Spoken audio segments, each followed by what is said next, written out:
Ele vai falar não só de amizade, ele vai falar também de outros tipos de amores. Mas o que eu acho importante destacar aqui, além da amizade, é o que ele vai chamar de afeição, que é o amor que a gente tem em família, digamos assim, o pai que ama o filho que ama o pai. Isso vai ser importante para um comentário no final que eu vou fazer sobre o Silmarillion em relação ao Senhor dos Anéis. Aí na amizade, o que vai ser amizade para ele então? Ele vai falar que a amizade surge do companheirismo, quando dois ou mais amigos percebem que tem algo em comum que os demais não partilham. E isso faz muito sentido mesmo, né? Porque para começar uma amizade geralmente parte disso, como nosso amigo falou antes, que é, nossa, você também. Você encontra, você começa a conversar com alguém que partilha alguma coisa em comum com você, né? Ele vai comentar também que a amizade é o menos natural dos amores, porque não tem aquela questão, não tem a obrigação, entre aspas, que a gente tem na família, de pai, filho e tudo mais. E também não tem a paixão do amor romântico, que é aquela coisa que acontece, arrebatadora, e você não tem como controlar. A amizade não, a amizade a gente escolhe. Escolhe assim, né? Tem essa primeira interação de, nossa, a gente tem algo em comum, e é uma decisão sua ser amigo daquela pessoa. Você não é obrigado, ninguém te obriga a ser amigo de ninguém, certo? Então, a gente é amigo de quem a gente quer ser amigo e de quem quer ser amigo da gente, né? E uma coisa que ele vai falar que é muito importante, que une muito, que desenvolve a amizade, é a jornada em comum, que aproxima as pessoas e possibilita o desenvolvimento da amizade quando eles focam no objetivo comum. É interessante que esse livro ele foi publicado em 1960, então a gente pode pensar que ele tenha uma raiz muito assim, forte na sociedade do anel, eu imagino, porque ele admirava muito Tolkien. E também na experiência que eles tinham com os Inklings, né? Que eles se reuniam, eles discutiam literatura, filosofia, religião, eles tinham um foco, eles tinham algo em comum que eles queriam buscar, que, assim, em relação aos outros eu não posso falar muito porque eu não conheço tanto, mas que é muito no que ele falou, que é essa aversão à modernidade, né? Aí, uma coisa também que ele fala que é muito importante é amigos verdadeiros, eles não vão ligar para a sua posição social, para quanto você ganha, qual é o seu emprego, quem é a sua família, nada disso. Isso não vai ser um fator para decidir se você vai ser amigo daquela pessoa ou não. Porque se isso for um fator, se qualquer dessas coisas for um fator, isso não é uma amizade de verdade, né? Vai ser uma amizade que você está buscando para tirar vantagem de outra pessoa, para conseguir um cargo, para conseguir alguma coisa, e não uma amizade que é baseada no interesse que as pessoas compartilham por alguma coisa. E ele vai comentar também que um amigo, embora ele ajude, por exemplo, se você tem um amigo e ele está passando por algum problema financeiro, alguma necessidade, você vai ajudar ele como amigo. Mas o fato de você ajudar ele vai ser esquecido no momento que acontecer. Porque se você usar isso para ficar lembrando, ah, mas eu te ajudei, ah, mas eu sou seu amigo porque eu te dei dinheiro, então você também não é um amigo de verdade. Porque você fez aquilo para ficar lembrando e ficar falando, olha, eu sou seu amigo por causa disso. E ele fala que não. Que embora o amigo ajude, esse não é o foco, esse não vai ser lembrado nunca mais na amizade. Aí tá. Baseando em tudo isso, a gente tem o que o Tolkien pensava de amizade, então. Ele não tem um livro sobre isso, mas lendo as biografias, analisando a vida dele, a gente percebe, e ele acaba comentando, acho que em uma das biografias do Carpenter, que a amizade para ele se baseia em algumas coisas, que é lealdade, honestidade, amor e respeito mútuo e completamente desconsiderar a classe social e hierarquia, esse tipo de coisa. Para o Tolkien, isso é a base de qualquer amizade. Aí, muitos críticos que vão comentar e escrever sobre amizade no Tolkien vai trazer várias coisas da vida dele para falar, olha, porque a amizade de tal e tal no livro era o amigo tal do Tolkien. O Tolkien não gostava disso de jeito nenhum, né? Ele falava que você trazer a vida do escritor para comentar a obra dele era algo que tirava um pouco do valor da análise em si. Porque você tem que comentar a obra pela obra e não buscar qualquer tipo de significação na vida do autor. Mas a gente não pode deixar de considerar o fato que as experiências pessoais de qualquer pessoa, não só um escritor, de qualquer pessoa, vão influenciar nas decisões que ela tomar na vida durante tudo, escolha de qualquer coisa na vida, vai se basear nas suas experiências, nas suas relações com as pessoas e tudo mais. E como já foi comentado, Tolkien, ele foi para a Primeira Guerra Mundial, né? Ele lutou com amigos lá e sofreu perdas durante a Primeira Guerra. Então, isso são coisas que aconteceu com ele, que marcaram a vida dele. Então, óbvio que vai ser parte de quem ele é e isso vai se mostrar na obra dele, né? Então, uma coisa que é bem interessante, que isso ele chega a falar mesmo, é que o Sam é baseado no que eles chamavam, uma tradução seria valete, seria melhor.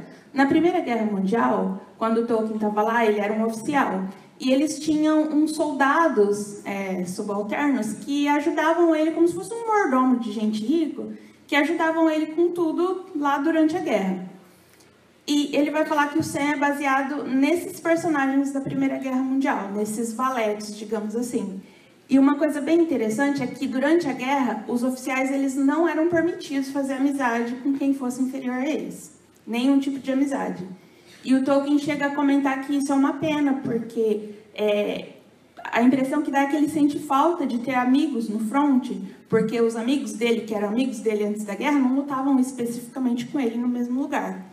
Então ele sentia falta dessa amizade próxima que ele não podia ter com os subalternos, e os outros oficiais estavam lá perdidos no meio da guerra, né?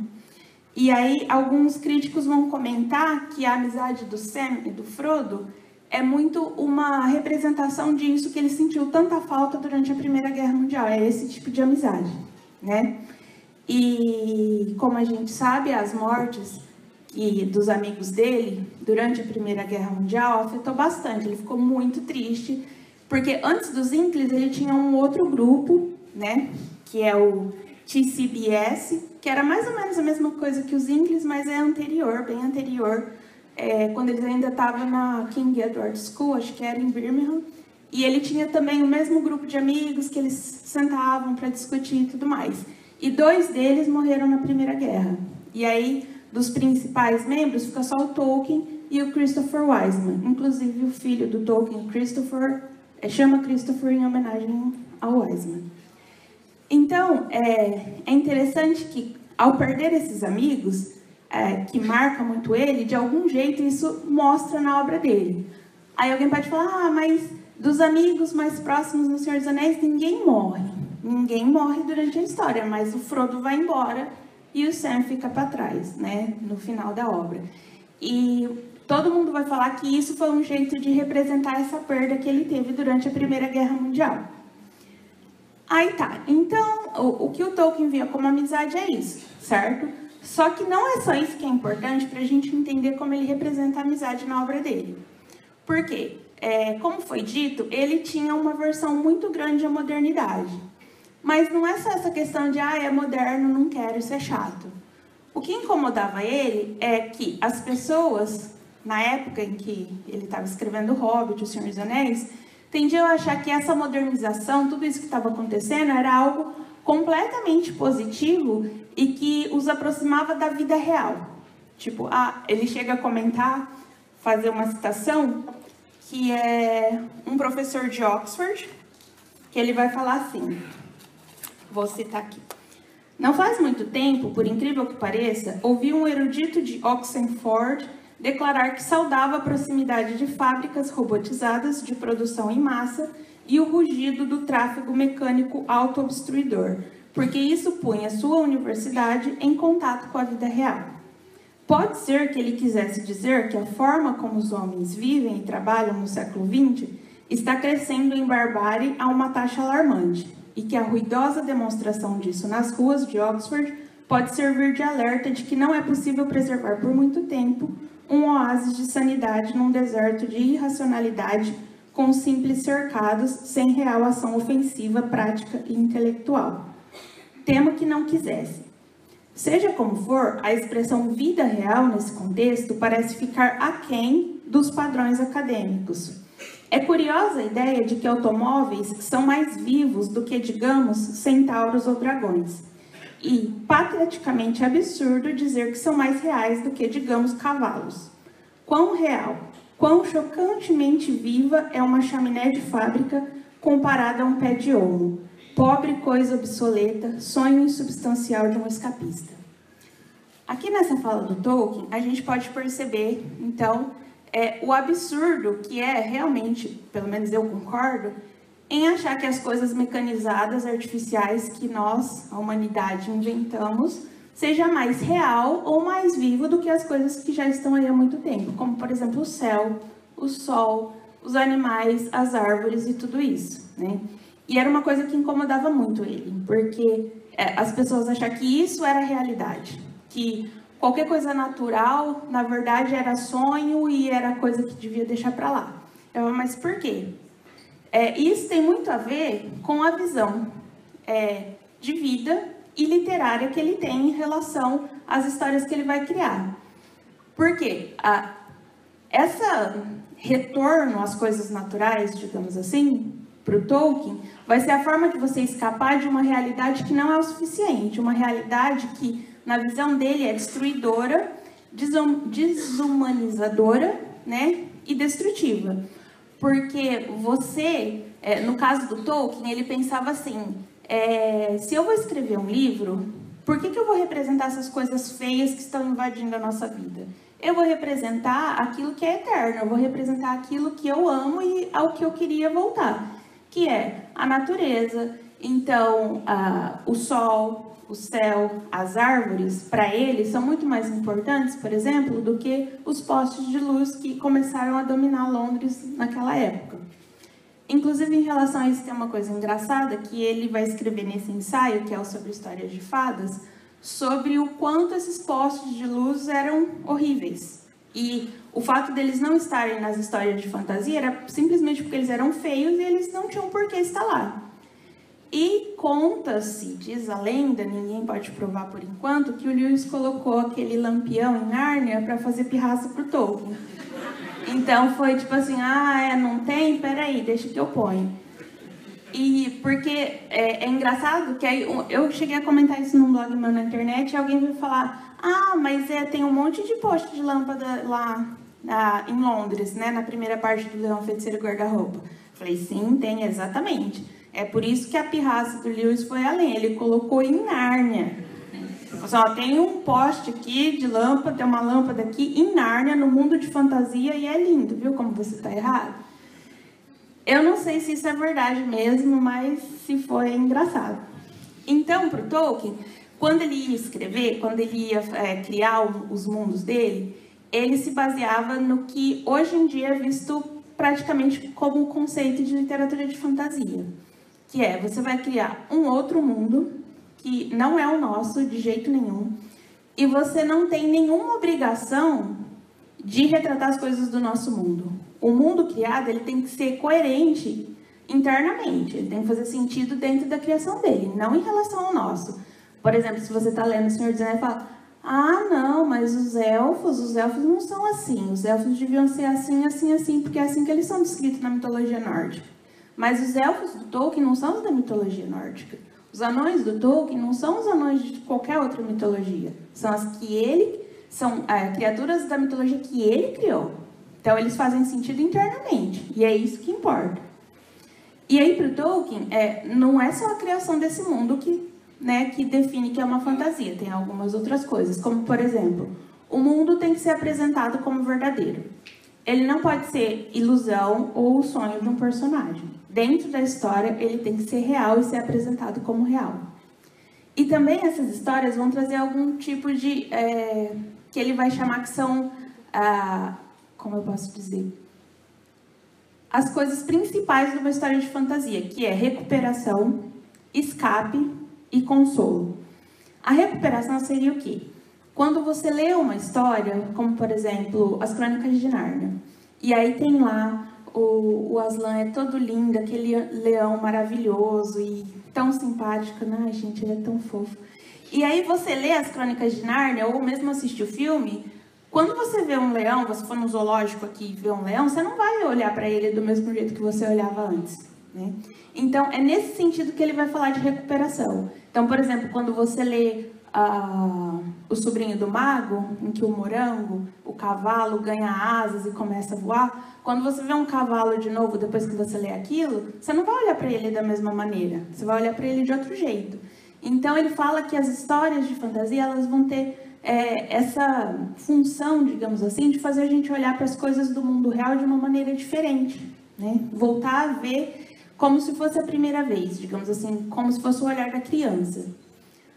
Aí o escape, que era uma coisa que dava bastante trabalho para ele na época, porque até hoje, inclusive, as pessoas vão falar que quem lê fantasia é alienado, que tá escapando da realidade, que isso não traz nada demais. E ele vai falar, não, peraí, vocês dão esse sentido negativo ao escape, mas isso não é verdade. E se a gente for pensar no que o Adorno fala sobre poesia lírica, a fantasia seria uma forma de crítica social muito grande, porque você está basicamente dizendo, isso aqui está tão horrível que eu prefiro estar em outro lugar. E isso é um tipo de crítica, né? Então ele vai falar que ele vai usar um exemplo, por exemplo, de uma pessoa que está presa. Ele fala, se uma pessoa está presa e ela queria estar lá fora, e o fato dela estar pensando no céu e no sol que estão lá fora e não nos muros da prisão é uma coisa positiva, não é uma coisa negativa, né? As pessoas confundem que é o que ele chama de o escape do prisioneiro com a fuga do desertor, né? Então ele vai falar que a gente querer, no caso, na época dele ainda era bem menos pior, a parte de industrialização e tudo mais, o fato dele querer fugir daquilo não era uma coisa ruim, e era, sim, um tipo de crítica social, né? E é aí que entra a parte que ele fala de, e por que vocês acham que história de fantasia é só para criança, né? Que ele vai falar que o adulto precisa muito mais de um escape da realidade do que a criança, né? Eu não vou entrar nesse assunto, que não é o foco da fala de hoje. Mas aí, o terceiro é o consolo, que é o que ele vai chamar, ele vai acabar cunhando o termo eucatástrofe para isso, que é aquela virada final da história, que apesar de tudo que deu errado, que você acha que aquilo não tem saída, que vai tudo para o ralo mesmo, e aí dá certo. Mas não é o simples final feliz. As coisas dão certo a um alto custo. Então, se a gente pensa no Senhor dos Anéis, por exemplo, eles fazem o que eles têm que fazer, eles salvam a Terra-média, só que um monte de gente morre, o Frodo não consegue mais ficar no condado, ele tem que ir embora para Valinor, e um monte de coisa ruim vai acontecer em decorrência disso. Então, mais ou menos falar assim, olha, é possível conseguir o final feliz? Sim, mas a um alto preço, né? E ele vai falar que isso é basicamente o que ele chama de uma, não necessidade, mas uma coisa que a gente tem, que é essa necessidade de estar próximo ao Evangelho. Que, tipo assim, que a ressurreição de Cristo é mais ou menos isso. A gente pensa, quando ele é crucificado e morre, que tudo acabou, que tudo deu errado, e aí ele volta. Então, ele quer dizer que uma história que tem esse esquema, a catástrofe, se aproxima do Evangelho nesse sentido. E que isso é uma necessidade humana. Tá, então, tudo isso, essa visão do Tolkien em relação à modernidade, à fantasia e tudo mais, além das experiências pessoais, lógico, vai ser o que vai levar ele a representar a amizade nas obras dele de certa maneira e não de outra. E como que é essa maneira? Bom, primeiro a gente vê que é super importante para a história, para o que vai acontecer, para a missão dar certo ou não, né? E por que o Tolkien dá essa importância tão grande para a amizade em relação aos outros amores, digamos assim, que é definido pelo Lewis? Porque faz parte desse escape, dessa fuga e volta para as coisas que são importantes e eternas que ele está buscando na fantasia. Porque a amizade na época do Tolkien é uma coisa que não é vista como algo que você tem que valorizar. Não é algo que está em primeiro lugar. Ninguém liga para a amizade. Eles estão entrando numa época que, como o Benjamin vai chamar, o Valéry também comenta sobre isso, que as pessoas só estão preocupadas com elas mesmas. Então, você está andando no meio da multidão, embora você está cercado de gente, você nunca esteve mais sozinho. Porque ninguém está ligando para você, é você que está ligando para você, cada um está ligando para si mesmo. E a amizade é uma coisa que não tem mais importância, a amizade é uma coisa completamente descartável. Em algum momento da nossa história, que meu amigo filósofo falou que provavelmente na Idade Média, o amor romântico passou a ser visto como superior à amizade. E a gente tem isso até hoje, se a gente pensar um pouquinho, isso vai entrar no comentário quando eu falar do Frodo e do Sam, que as pessoas veem uma hierarquia entre os amores, né? E o amor romântico é colocado como mais importante que a amizade. E isso já acontecia na época do Tolkien. E ele vai falar, não é, peraí que eu vou mostrar para você. E aí ele escreve, o Senhor dos Anéis, então, olha aqui como a amizade é importante. E aí, já comentando, então, em relação ao Senhor dos Anéis. Bom, no começo, a gente... lembrando que eu vou estar comentando sempre baseado no livro, tá, gente? Então, se alguém que não leu o livro e fala, nossa, ela tá louca porque isso não acontece, é porque não tá no filme, tá só no livro. Então, por exemplo, quando o Frodo conversa lá com o Gandalf, sabe que ele vai ter que sair do condado, faz todos os planos e tudo mais, só ele e o Sam estão indo, ninguém mais. Só que antes disso, Merry e o Pippin já estavam de olho no Frodo, porque eles estavam desconfiados que ele fosse se mandar do condado logo. Então, eles estão meio que espionando ele. Então, quando tudo isso acontece, eles já sabem da história do Anel, eles já sabem de tudo isso. E o Frodo está fingindo que vai mudar lá de Bolsão para uma outra casa lá nas fronteiras do condado, mas na verdade ele está indo embora para Valfenda. E ele está achando que os amigos dele não sabem de nada. E aí quando chega na noite de despedida, ele está lá, meu Deus, como que eu vou falar para eles que eu estou indo embora, na verdade, que eu não vou ficar aqui, né? Porque o Merry preparou toda a casa, colocou toda a mobília certinho, e ele está lá morrendo de desespero, eu não vou ter coragem de falar para eles. E aí, na hora que ele toma coragem de falar que, daqui umas 4 horas eu tô indo embora com o Sam, aí eles já estão, tipo, dando risada, falando assim, lá, ele vai falar agora, ele vai falar agora. Eu falei, o que vocês estão falando? Eu falei, não, a gente já sabia que você ia embora, a gente já sabe de quase tudo dessa história do Anel, do fim do mundo, do Sauron. E aí ele tá, mas como vocês sabem disso, né? E aí, o Merry vai falar que, na verdade, eles estavam usando o Sam para espionar ele e contar as coisas para ele. Aí ele fala, nossa, mas eu não posso confiar em ninguém mesmo. Aí o Merry responde para ele, tudo depende do que você deseja. Pode confiar em nós para ficarmos juntos com você nos bons e maus momentos, até o mais amargo fim. E pode confiar também que guardaremos qualquer um dos seus segredos, melhor ainda do que você os guarda para si. Mas não pode confiar que deixaremos que enfrente problemas sozinhos e que vá embora sem dizer uma palavra.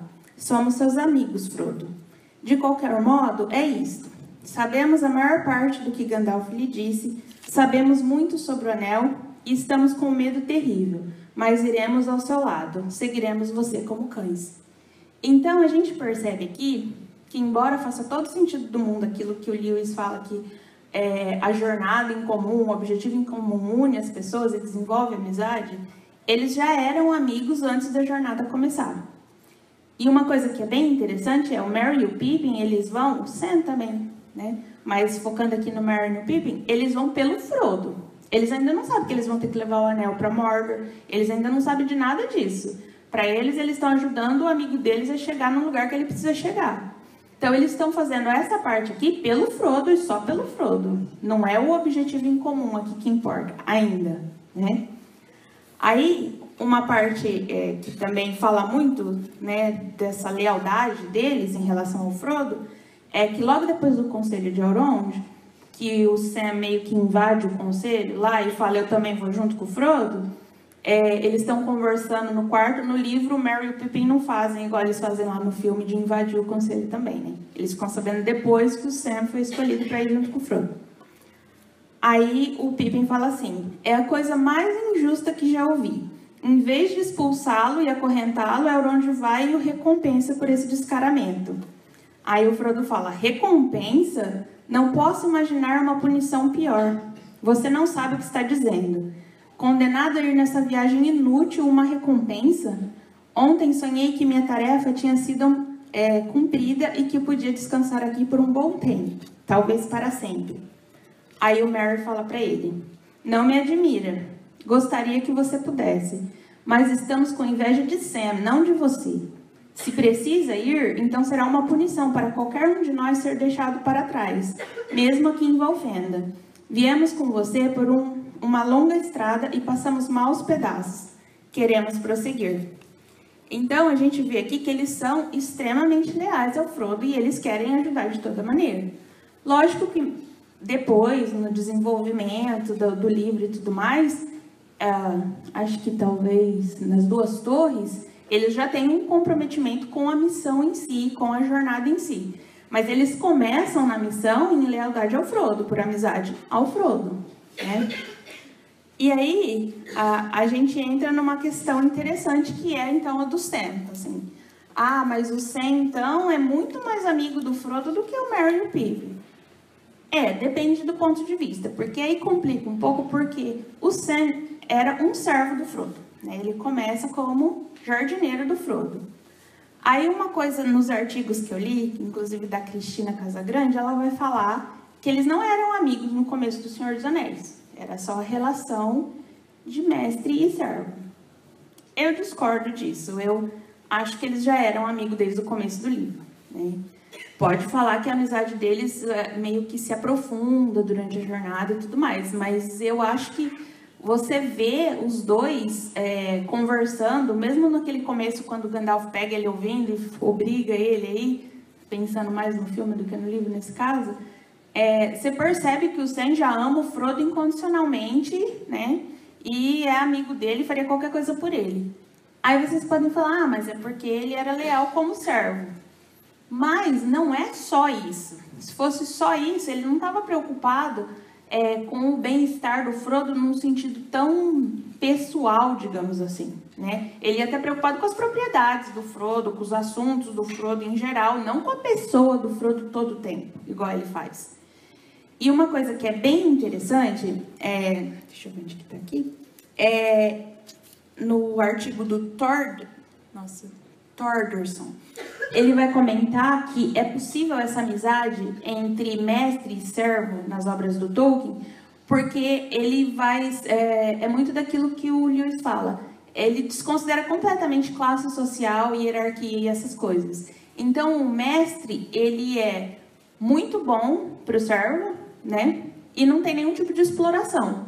É isso que possibilita que o servo desenvolva um laço afetivo e vire amigo do mestre, né? Então, usando o exemplo do Frodo e do Sam, por exemplo, a gente vê exatamente isso. Eu, pessoalmente, não consigo ver na obra nenhuma ação ou palavra do Frodo que dê a entender assim, olha, eu só vejo você como meu servo em relação ao Sam. A gente vê algumas vezes alguns pensamentos do Sam que ele realmente acha que ele é só um servo para o Frodo.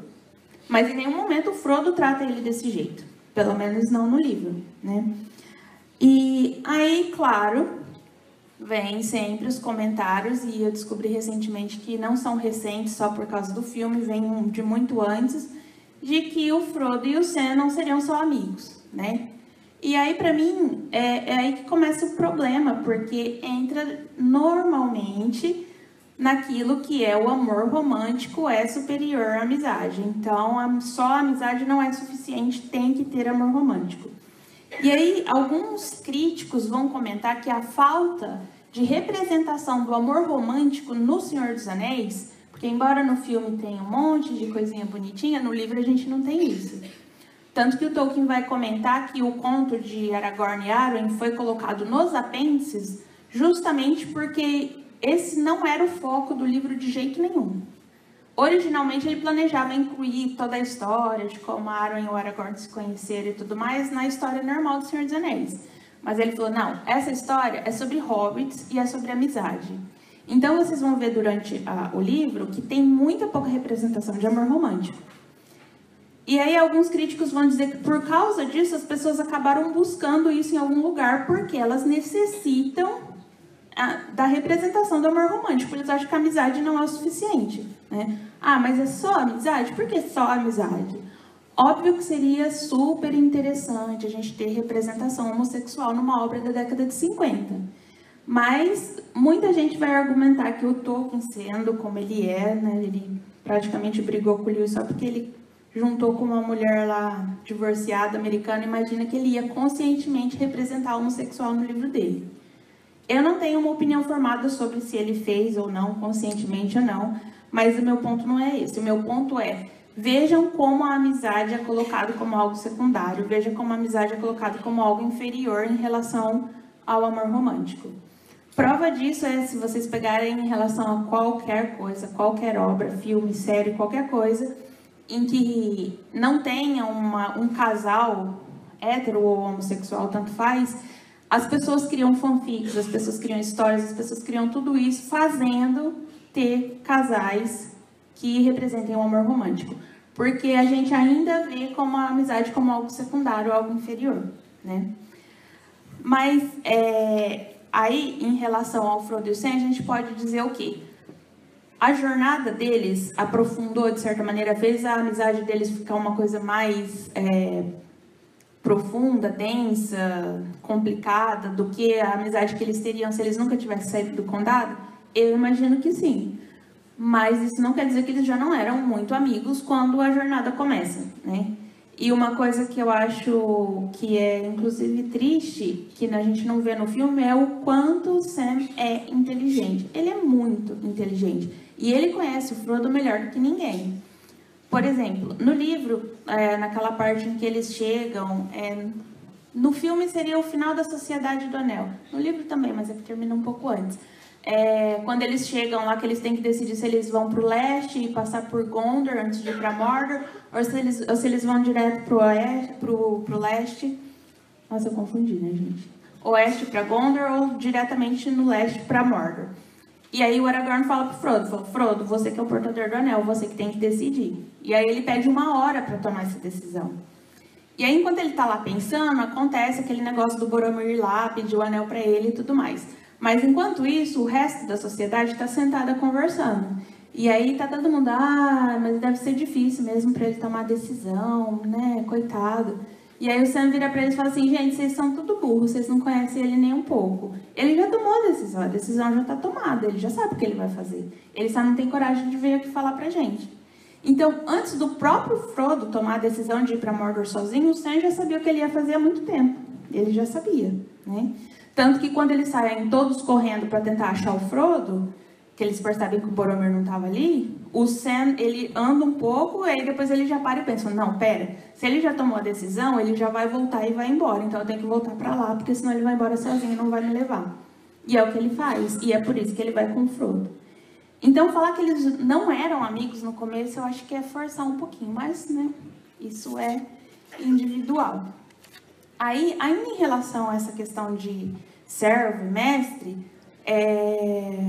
o Thorgerson e a Cristina Casagrande vai falar da relação entre o Merry e o Théoden, que é o rei de Rohan.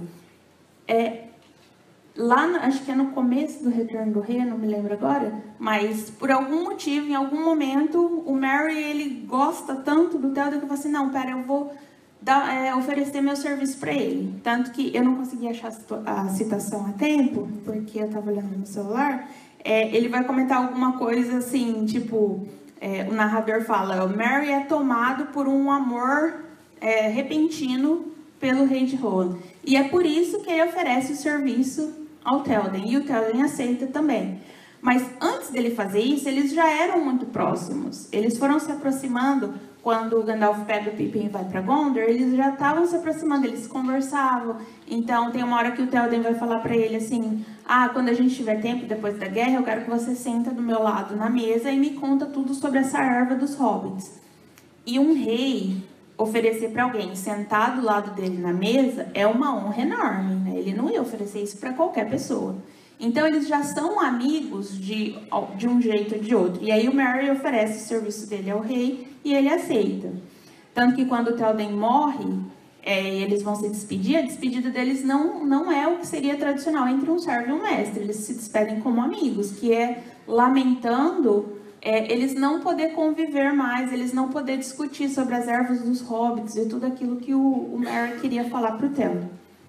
Diferente disso é a relação do Pippin com o Denethor, o regente de Gondor. Porque ele oferece os serviços ao Denethor porque o Denethor ele se sente em dívida porque o Boromir morreu para salvar ele e o Merry. E não tem uma relação de nenhum tipo de amor, digamos assim, entre ele e o Denethor. Mesmo que no livro é um pouco melhor, digamos assim, a representação do regente de Gondor do que no filme, ele ainda é do jeito que ele é, digamos assim, né? Meio chato, ele se vê como super importante. E aí entra aquela coisa que o Tolkien e o Lewis comentam em relação à amizade, que é desconsiderar classe social e tudo mais. O Denethor, ele não faz isso exatamente, porque para ele ainda é superior, principalmente aos hobbits. Ele vai olhar para o Pippin, ele não vai achar que ele é um igual, né? Embora, se a gente for considerar a hierarquia do condado, o Pippin é muito importante, sim, né? Então, entre o Pippin e o Denethor não há todas essas coisas que tanto Tolkien quanto o Lewis achavam que era essencial para a amizade, que é respeito mútuo, amor mútuo e honestidade, lealdade. Não que o Pippin não seja leal ao Denethor, ele é, mas não é a mesma relação que o Merry tem com o Théoden. E aí, comentando isso, é interessante lembrar por que alguns personagens, a gente poderia citar vários exemplos, mas eu trouxe só um, não tem amigos a princípio. E aí a gente pensa no Saruman. Por que o Saruman, então, não tem amigos? A gente pode falar, mas antes da traição ele era amigo da Galadriel, do Elrond, do Gandalf.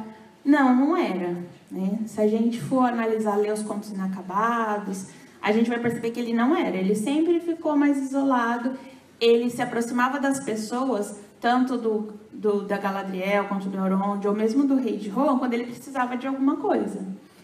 E aí entra bem naquilo que o Tolkien vê a amizade como ela é. Então, pro Saruman, todo mundo na Terra-média era inferior a ele.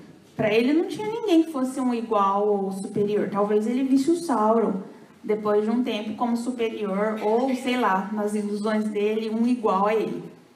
Que, de certa maneira, poderia até ser em algum momento.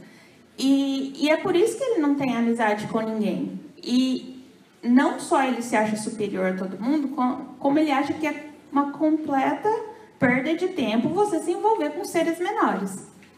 E aí tem uma citação aqui que eu trouxe do Contos Inacabados, que é justamente em relação a essa visão do Saruman das coisas menores, digamos assim. Eles estão lá no Conselho Branco, que se vocês leram, devem saber que acontece mais ou menos lá no meio da história do Hobbit, né? O filme coloca lá, mas no livro do Hobbit não tem.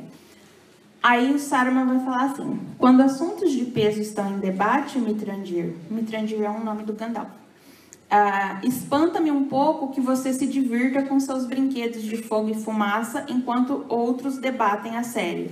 Porque o Gandalf acende um cachimbo fumando a erva dos hobbits. Mas Gandalf riu e respondeu: não se espantaria se você mesmo usasse essa erva. Descobriria que a fumaça soprada limpa sua mente das sombras interiores. Seja como for, ela confere paciência para escutar os desacertos sem se enraivecer.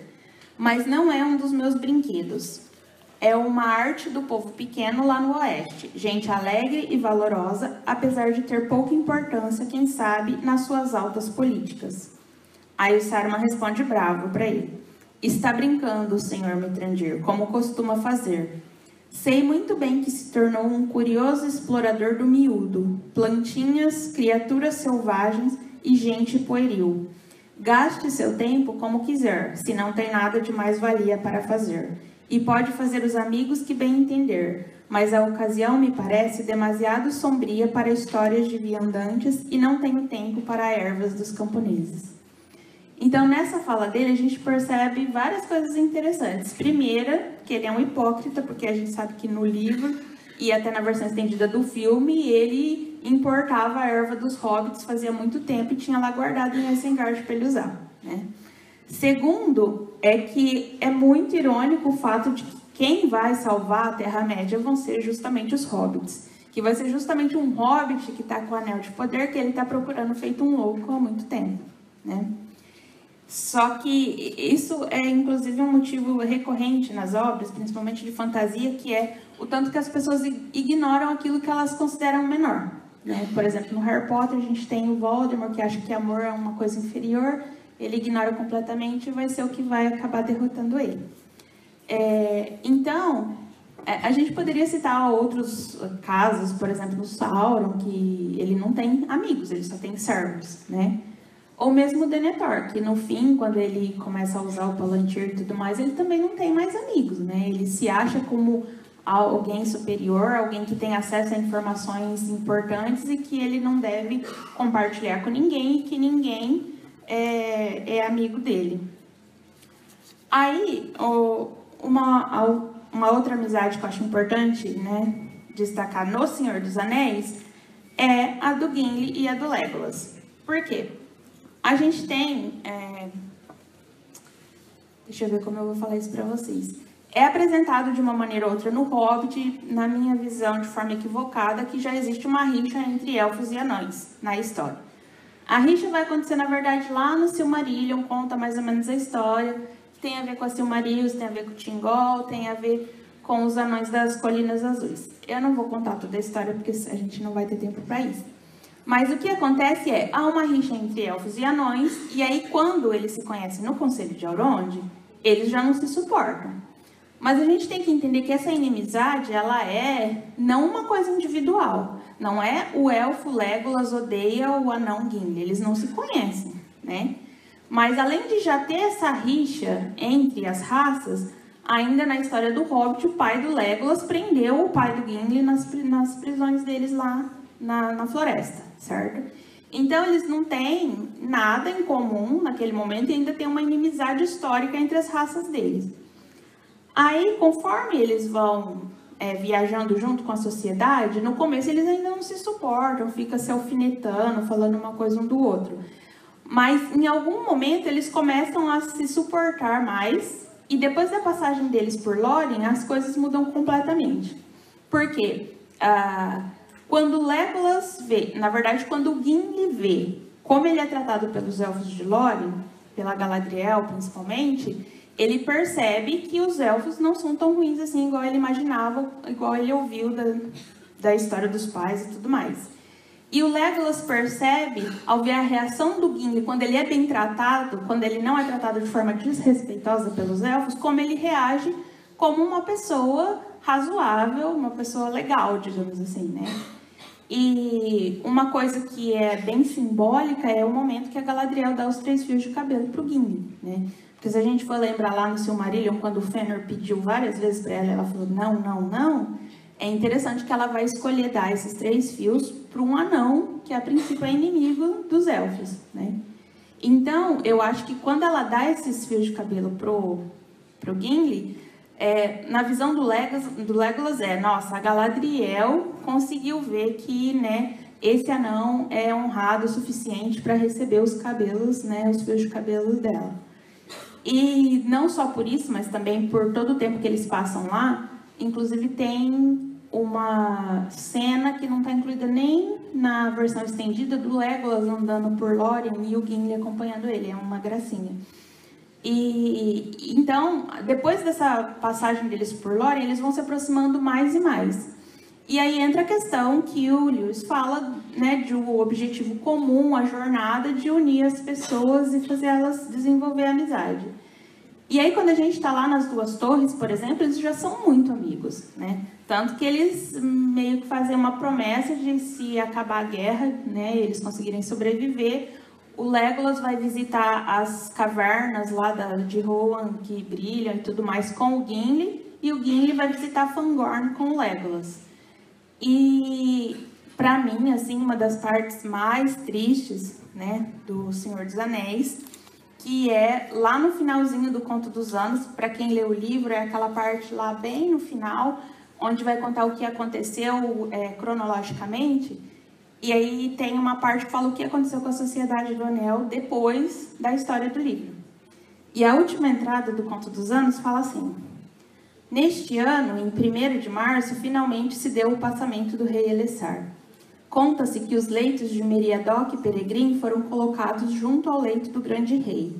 Então, Legolas construiu um navio cinzento em Ithilien, desceu navegando pelo Anduin e depois através do mar. Com ele, conta-se, foi Gimli o anão. E quando aquele navio desapareceu, terminou a Sociedade do Anel na Terra-média. É a parte que eu mais choro no livro, gente, sem brincadeira. E é muito, muito interessante isso daqui, porque não é só uma prova que eles são muito amigos, mas eles estão praticamente desafiando Deus aqui. O Legolas está levando um anão para a terra abençoada dos elfos lá em Valinor. Inclusive, é uma das coisas que mais tem especulação de fãs, que é tipo, o que ele tinha na cabeça e como ele levou o Gimli para lá. É que não chega a falar assim, não, eles entraram em Valinor. Mas ele põe um anão no barco e eles vão para Valinor, né? E isso é bem interessante. Então, a gente tem aqui vários tipos de, como eu posso dizer, representação de tipos de amizade, de como elas se desenvolvem, por que elas existem. Então, a gente tem os amigos que já eram amigos antes e que se juntaram nessa jornada e a amizade só se aprofundou. A gente tem a relação de mestre e servo, que para mim eles já eram amigos e isso não é um empecilho para que eles sejam amigos, o fato de um ser o mestre e outro ser o servo. A gente tem o caso das pessoas que não vão ter amigos porque elas se acham superiores a todo mundo, no caso do Saruman e mesmo do Denethor. E a gente vai ver, para quem conhece a história, tanto do filme quanto no livro, que a amizade entre os personagens é essencial para a missão ser cumprida, né? Por exemplo, aquela parte que o Frodo não consegue mais andar, o Sam põe ele nas costas e sobe a montanha com ele, carregando ele, né? Do mesmo jeito que todos os atos que o Merry e o Pippin vão fazer durante a jornada vão ser essenciais para que as coisas funcionem, deem certo, para que o Frodo consiga chegar lá e, pelo menos, levar o anel até o lugar para o Gollum cair com ele no fogo. E aí, um ponto interessante que eu queria comentar só de passagem, já que a palestra é sobre amizade nas obras do Tolkien, não só no Senhor dos Anéis, no Hobbit, bem rapidinho, que é o fato de que o Bilbo, quando ele vai na aventura com os anões, ele não é amigo de ninguém. Ele tem uma vaga lembrança do Gandalf, mas eles não são amigos ainda, eles vão ficar amigos depois. E isso seria exatamente aquilo que o Lewis fala, né? Que eles vão se tornar amigos a partir da jornada do objetivo em comum. Tanto que no final, lá, quando o Thorin morre, né? Eu não sei se vocês leram o Hobbit, espero que sim, mas lá o Bilbo fica desmaiado durante toda a guerra, e aí ele é achado, né, por acidente, porque ele desmaia com um anel no dedo, né? Então ele está invisível. Aí ele é achado, aí o Thorin já está morrendo na tenda lá, e ele chama o Bilbo, porque eles ainda estão brigados. Aí o Bilbo entra na tenda, eles conversam, o Thorin pede desculpa, ele pede desculpa, aí o Thorin morre. Aí no livro o narrador vai falar: Bilbo voltou-se, saiu e sentou-se embrulhado num cobertor. E, acreditem ou não, chorou até ficar com os olhos vermelhos e a voz rouca. Então, no fim da jornada do Hobbit, eles já são muito, muito amigos, né? No filme a gente tem a cena, né, que o Bilbo tá chegando lá, que as pessoas estão vendendo todos os móveis dele, aí o cara pergunta: e esse Thorin aqui é o quê? E aí ele fala: ele é meu amigo. Óbvio que aí a gente tem de novo aquele caso do Frodo e do Sam, que as pessoas vão projetar um amor romântico entre eles, porque a amizade não é vista como suficiente. E aí uma coisa também que eu quero comentar, principalmente para quem conhece, não sei se todos vão conhecer, do Silmarillion, é a diferença que tem em relação ao sucesso de missão. Porque tanto no Hobbit quanto no Senhor dos Anéis, eles conseguem fazer o que eles têm que fazer, sempre se baseando nessa questão da amizade. Porque no Hobbit, por exemplo, mesmo que o Bilbo não é amigo do Thorin, do Gandalf, dos anões no começo, os anões já são amigos entre eles, e isso é meio que a base, né, ali da companhia, e depois eles vão se tornando mais amigos ainda.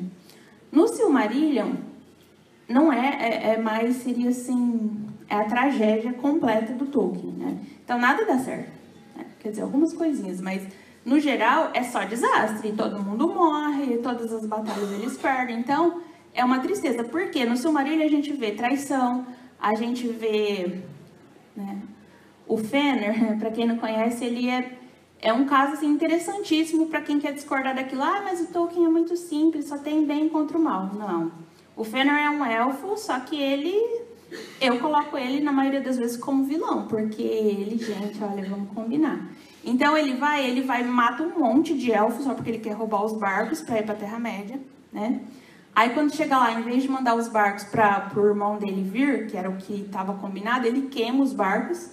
Aí o irmão dele, com todo o povo dele, tem que passar por uma parte de gelo lá no norte, morre metade do povo. Então não tem essa amizade, não tem esse companheirismo. A maioria das coisas se dá por traição, por esse tipo de ação. Quando a gente tem a representação da amizade, é quando as coisas vão funcionar. Por exemplo, o Finrod ajudar o Beren a recuperar Silmaril da coroa do Melkor, eles conseguem, né? Então, a gente vê que na obra do Tolkien, a amizade é essencial. E ele coloca a amizade como essencial justamente para trazer de volta essa visão de que você não precisa estar casado, apaixonado, para você ter uma relação significativa com uma outra pessoa. Que a amizade também é uma coisa muito importante, às vezes muito mais importante do que o amor romântico. E que é essencial se você tem um objetivo, alguma coisa para cumprir, para fazer, a amizade vai ser como você vai conseguir fazer isso. E, bom, acho que é isso que eu tenho para falar. E só para fechar, né, é interessante notar que, não o lema, mas assim, a visão do primeiro grupo que o Tolkien fazia parte, o TCBS, era trazer uma nova luz ao mundo. E a partir do momento que os amigos que eram membros desse grupo morrem na Primeira Guerra, ele meio que coloca para ele como uma missão pessoal de fazer isso. Então, tudo que ele escreve, tudo que ele faz, é como se ele quisesse falar, olha, essa é a minha nova luz para o mundo. E a que eu quis destacar aqui para vocês hoje é, olha como a amizade é importante. Obrigada.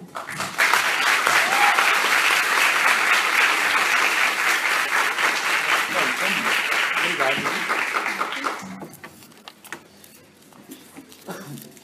Edson. Gente, fantástico, né?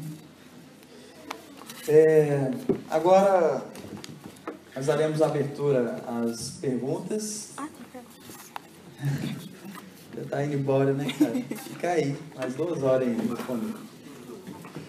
Então, o Wesley, que é aqui, o nosso garoto Curirim, ele vai levar para você o microfone, o nosso monge. Se você tiver alguma questão, levante a mão, ele leva o microfone para você, tá bom? Se quiser algum comentário, está aberto para o debate. Lá no fundo. Outra pessoa também já pode levantar, que a gente faz uma inscrição aqui. Mais alguém?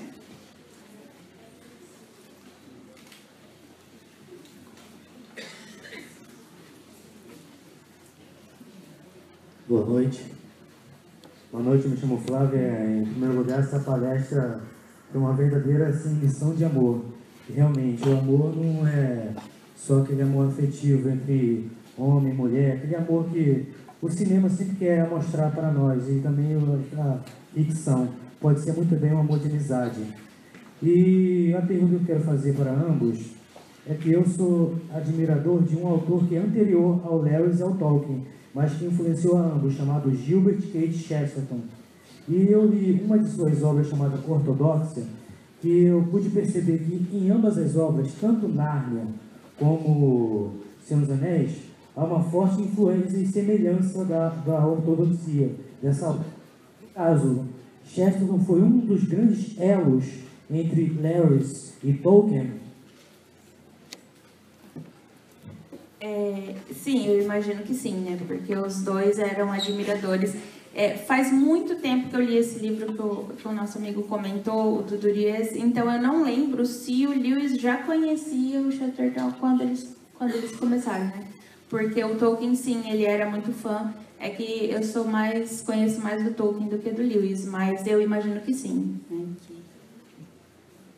né? Complementando a fala da colega, é exatamente isso, né?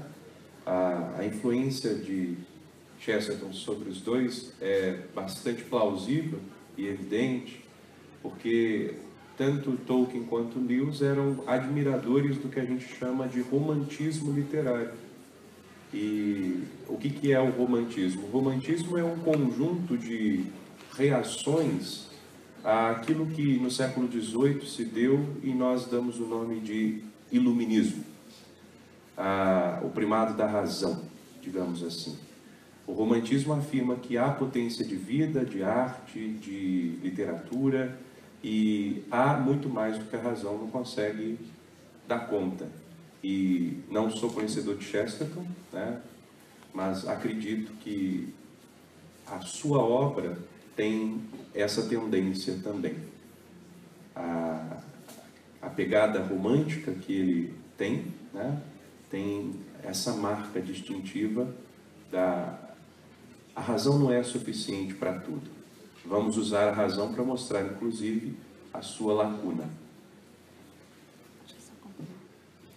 Uma coisa que eu acho bem interessante é aquilo que eu estava comentando do Tolkien, da visão mesmo dele de achar que as coisas industriais, artificiais não eram mais vivas, né, do que as coisas naturais. Eu acho que vem muito dele, porque tem uma fala dele que eu adoro, que eu estou sempre usando, que é que ele vai comentar, bom, você lê o livro, você deve lembrar, que as pessoas vão falar que o homem é tão pequenininho em relação ao universo, quando eles não veem que o homem é tão pequenininho em relação à árvore mais próxima, que eu acho super legal. Então, eu acho que o Tolkien tira muito disso dele, do Chatterton.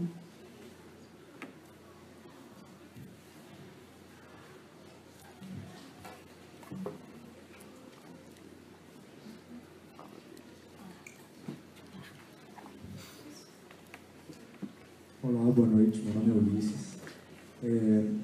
Eu fiquei pensando aqui, assim, na fala de vocês dois, vocês destacaram essa questão de um olhar, né, resistente à modernidade da parte do Lewis e do Tolkien, e acho que do Zinklin de uma maneira geral. E eu fiquei pensando aqui que essa recuperação via adaptação cinematográfica, que veio também com um boom editorial no final do século XX, e com tanta popularidade, né, tipo assim, o Senhor dos Anéis virou realmente um clássico, inclusive para o cinema, para os Oscars, etc. e tal.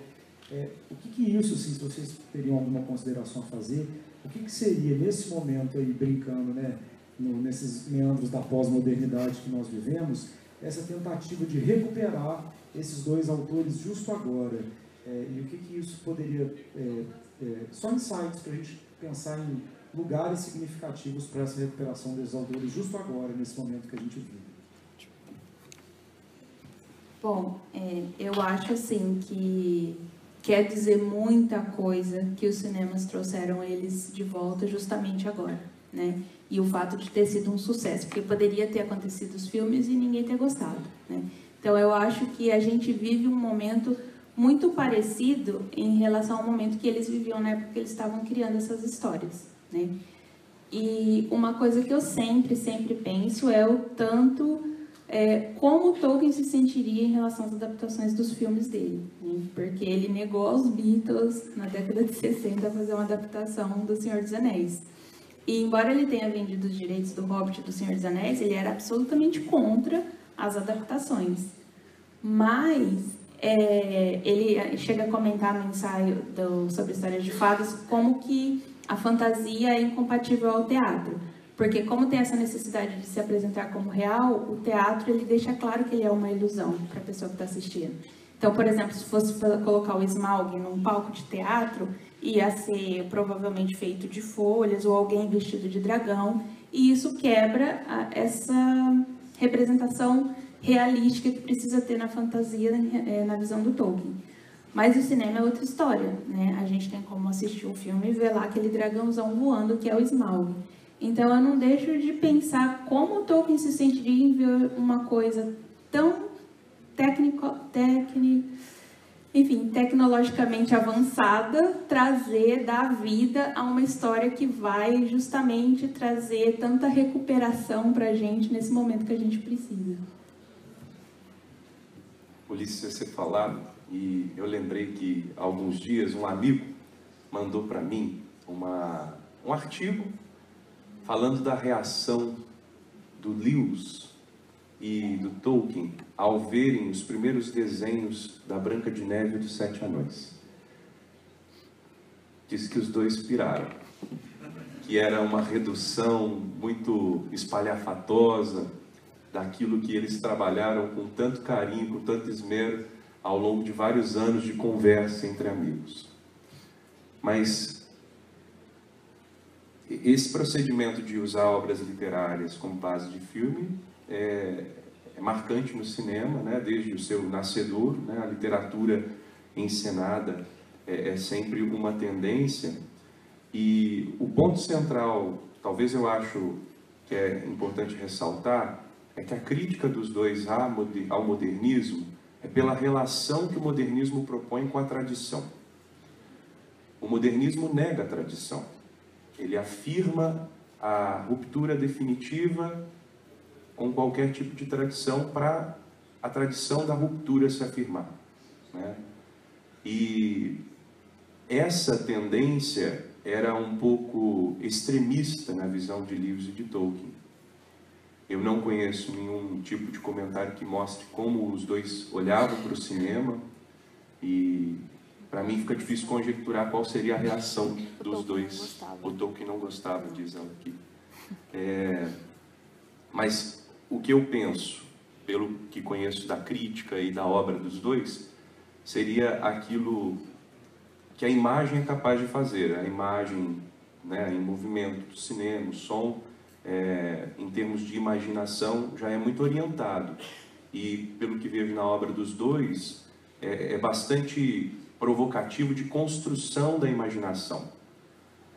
A entrega, digamos assim, obscena que o cinema oferece desse mundo fantasioso, eu não sei se soaria agradável, palatável para os dois. Mas essa reação aos 7 anões, para mim, já é um indicativo dessa cultura de massa, que eles eram também bastante críticos. E pensando na pós-modernidade, né? O que hoje nós fazemos, naquilo que a gente chama de pós-modernidade. A tradição, para nós, ela é utilitária. Eu me aproprio daquilo que me é interessante e descarto aquilo que não.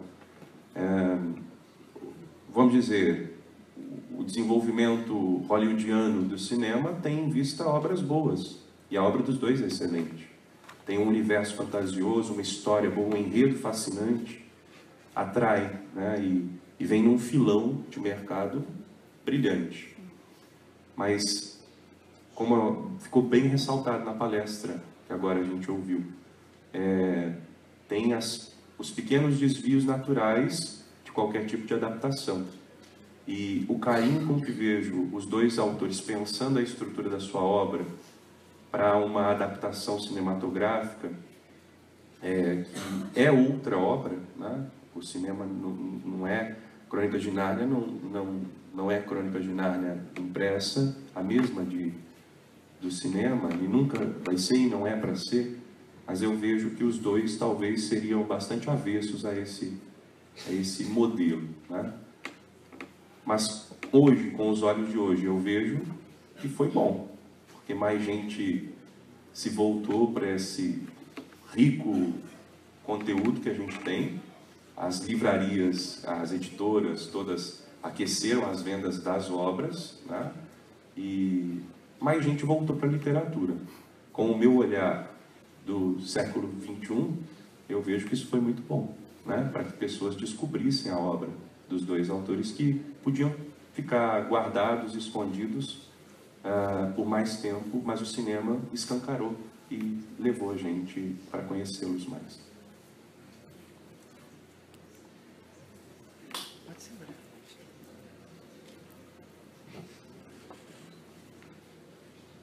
Calma, Márcio. Quando o Márcio me vê pegar o microfone, ele fica preocupado, mas eu não vou fazer nenhuma coisa absurda, não. Eu sou Marcos Porto, sou professor convidado da casa e também um grande admirador do professor Márcio Simão, que também é nosso mestre da casa. E eu gostaria que vocês abordassem, retomando o tema amizade,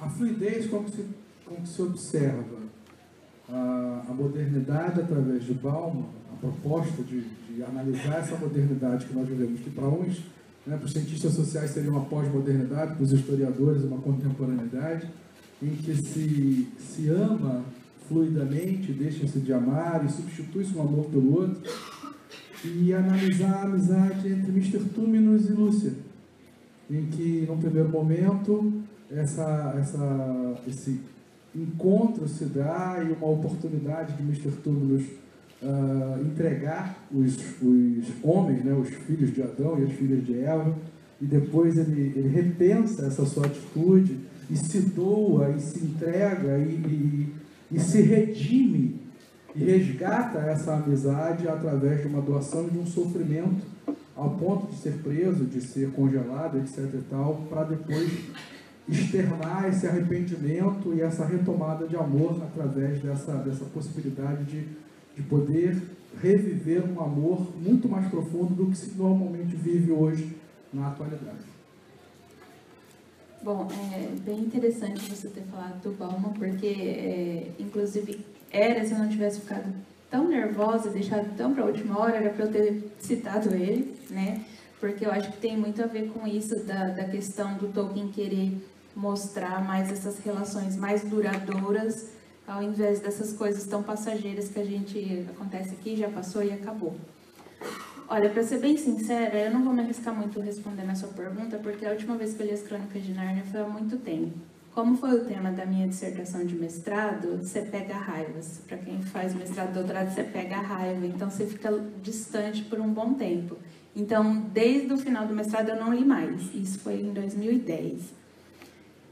Mas pelo que eu lembro, né, porque eu gosto bastante, eu acho que, inclusive, seria meio que uma contradição daquilo que o Lewis vai falar da amizade, né?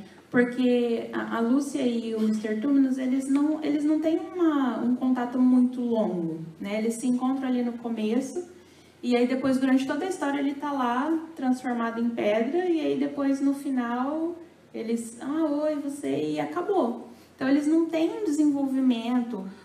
vocês podem falar que realmente eles tinham um objetivo em comum, que é destruir a feiticeira e tudo mais, mas eles não têm um contato muito longo durante a história do livro para desenvolver uma amizade tão profunda, embora isso acabe acontecendo mesmo, como você falou.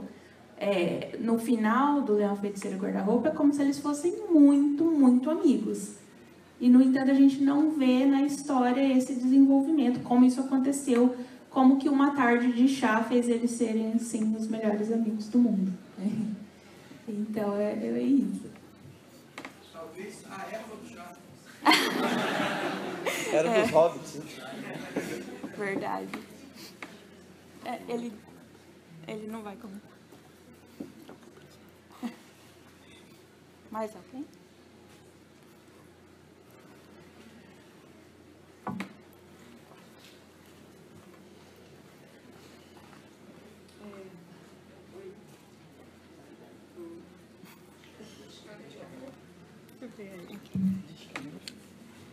Boa noite. Sobre o debate aí do cinema e da literatura, eu queria fazer um merchan, que amanhã vai rolar uma oficina sobre a relação entre o cinema e a literatura. Estão todos convidados, por favor, voltem amanhã. Sobre essa questão, eu fiquei pensando no interior da fala de vocês, assim, se seria uma contradição essa questão da amizade que se inicia quando um olha para o outro e fala, você também, e ao mesmo tempo a amizade que precisa de ser cultivada e que tem uma jornada. Eu fiquei pensando se existia uma contradição, assim, no interior da fala e do pensamento desses dois autores, mas aí eu me lembrei quando o Lewis fala também, no início dos Quatro Amores, da relação com Deus, assim, que o amor por Deus é plantado pelo próprio Deus, é um dom, é uma graça, mas também é necessário o movimento daquele que ama, do movimento em relação a Deus também, dele buscar e ter uma relação e tal. E eu fiquei pensando como que essas duas coisas são complementares, assim, como que a amizade nasce de um dom quando um olha para o outro e descobre coisas em comum, mas também como que é necessário o cultivo disso também, do preocupar-se com o outro e de ir até o outro e de fazer coisas que são esforçosas mesmo, assim, como que muitas vezes você não está muito afim, mas você vê que é importante de estar com essa pessoa, de escutá-la e de cultivar esse tipo de amor que é realmente visto como menor, assim, mas que é realmente importante também. Aí eu queria só compartilhar essa reflexão.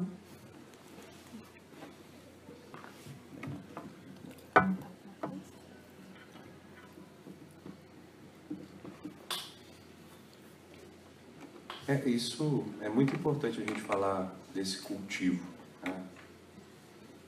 As obras têm essa magnitude, essa grandiosidade e, a meu ver, essa beleza, né? Eu digo as obras de Lewis e de Tolkien, porque elas não foram obras isoladas da vida das outras pessoas.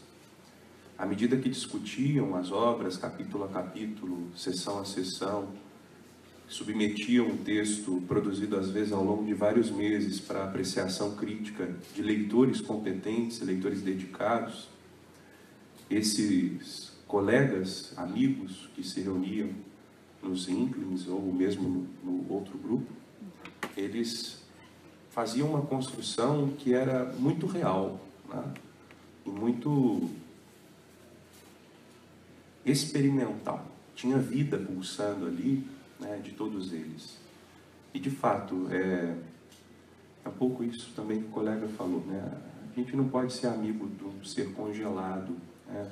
Ele pode virar talvez para a gente uma memória, ele pode virar para a gente um marco, mas a amizade de fato ela é pulsante, ela é experimento, ela é vida, né? Ela é mais agito, né? Ela tem esse aspecto, seja para um agito bom, um agito ruim, seja para o sorriso, para o choro, para a dor, seja para a raiva, né? O amigo às vezes deixa a gente com raiva e a gente deixa o amigo com raiva. E fazer literatura sem isso eu acho arriscado, porque aí a gente cria uma arte que se desvincula da vida e que é talvez bela em algum aspecto, mas artificial porque não comunica com a gente, né? E criar mundos ficcionais, fantasiosos, se arriscar naquilo que não é o ordinário, já é uma rebelião num mundo que explodia bombas, que matava homens em trincheiras e que fazia crianças numa mesma geração verem duas guerras e homens com menos de 50 anos passarem por 2 guerras mundiais. É difícil fazer arte aí, né? E o caminho da técnica da revolução, que era o caminho que levava à guerra também, esse caminho exauriu para esses 2 autores e para outros, né? Como T.S. Eliot também. Então eu acho que tem esse risco sempre, Juliana, né? Do sujeito que é amigo, do sujeito que se coloca no caminho em conjunto com alguém e às vezes a grande realização de um pode ser um fracasso, como o Lewis que arruma uma esposa já com idade avançada e que se casa, Tolkien fica bravo e vira as caras, e chegaram a deixar de se falar, mas eram amigos, né? E quando do falecimento dos dois, os dois estavam lá e a gente não tem nenhuma fala na vida dos dois que desabone e que demonstre desrespeito de um pelo outro, intolerância de um pelo outro. Tem essa piada genial do Lewis, né? Como é que eu pude confiar num papista e num filologista? Isso é fascinante.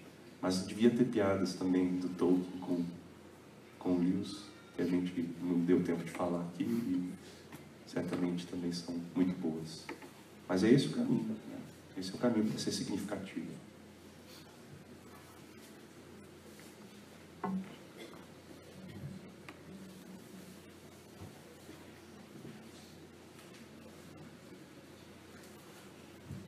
Boa noite, meu nome é Aline.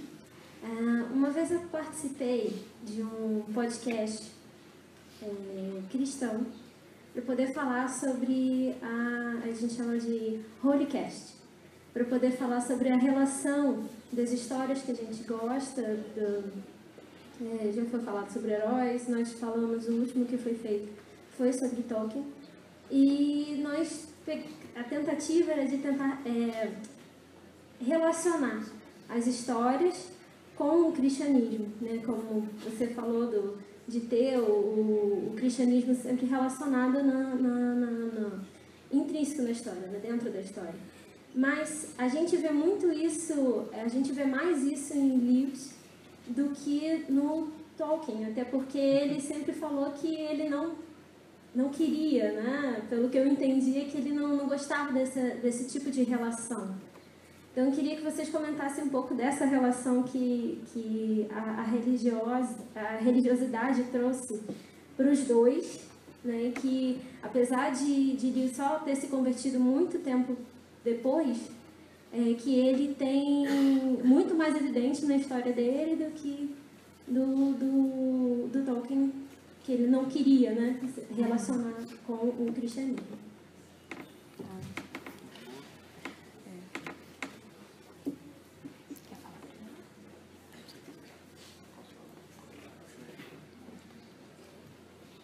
Aline, muito boa a sua pergunta, muito perspicaz aí. Você pegou bem a ideia. O Tolkien achava desnecessário fazer uma relação direta entre as suas convicções pessoais, sejam elas de fé, sejam elas de arte, e a literatura que ele produzia. Ele achava que esse era o papel não do autor, mas sim do leitor. E por isso, talvez essa sua impressão. Eu, às vezes, percebo que ele faz isso muito escancaradamente, mas são os meus olhos, né? E para esses dois autores, e principalmente para o Lewis, o que é a grande história da humanidade? É a história de Deus para com o ser humano. Principalmente depois da conversão, Lewis encontra no Evangelho um dos maiores dramas já vividos, já experimentados, já narrados, já relatados, usemos a palavra que quisermos. E o modelo textual dos evangelhos é para o Lewis o mais fascinante, porque ele alia, ele junta, ele reúne, sem dissociação, história e mito. História factual, história datada, história cronológica, e o mito, que é ancestral, né? Esse modelo para o Lewis é o modelo narrativo primeiro que ele vai buscar, que ele vai perseguir, e que, sobretudo após a conversão, ele julga ser o mais válido e funcional no contexto de criação ficcional. Agora, já fazendo uma ponderação pessoal, será que é este modelo que hoje nós precisamos pensar para aqueles que pensam a arte no universo cristão? Será que a gente não tem esquecido também de uma coisa?